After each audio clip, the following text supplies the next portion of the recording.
Well, Lincoln, we can get you more on this story. You can cross live to France 24's Catherine Norris Trent. She's in Libreville for us.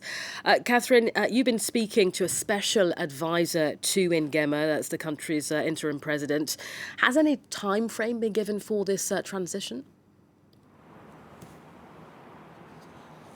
Well, this is the question we were trying to get answers to, because General Brice Oligui Nguema was sworn in, promising to return power to civilian hands and to hold credible, transparent and fair elections. But he did not say when that would happen. There was no mention of any time frame for this transition over which he is now presiding. So there are big questions about how long he and his government, which he said he's going to name in the next few days, are going to hold on to power during this transition period. So we sat down with a special advisor to the transition president and pressed him for concrete details on just how long it could last. And his answer suggests that, well, it could be for quite a long while. Take a listen. We need to carry out a census of the population, and that will take time.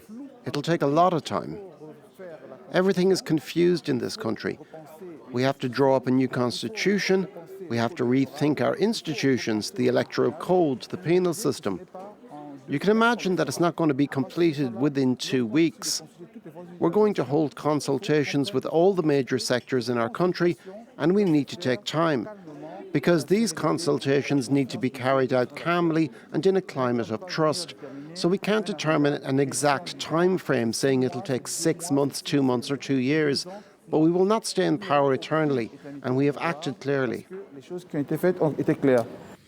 Well, Catherine, this coup d'etat in Gabon signals the end, if you will, to the Bongo dynasty, which has been going on for some 6 decades now. What kind of challenges does the country face moving forward?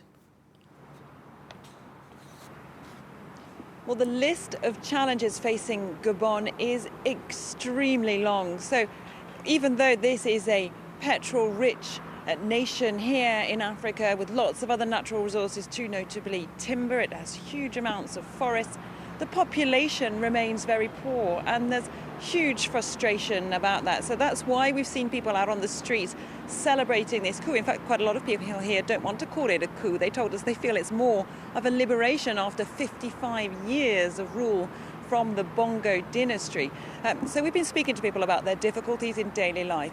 You know, there are pensioners who say they just have to wait such a long time and put in an effort to get any of their retirement money. That's a huge problem for them.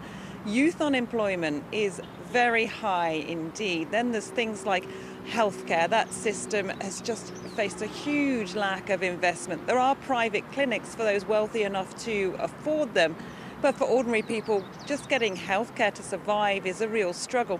Things like public transport here in Libreville, the biggest city, has really gone downhill. People struggle to get around. So you can see that the new authorities in charge, and whatever comes after them, it's going to have a huge challenge. And there are big expectations from the population that things could change, because none of the wealth really of Gabon has trickled down, or very little of it, to Gabon's ordinary people in what was decades of authoritarian and kleptocratic rule. Catherine in Libreville, Gabon for us. Thank you.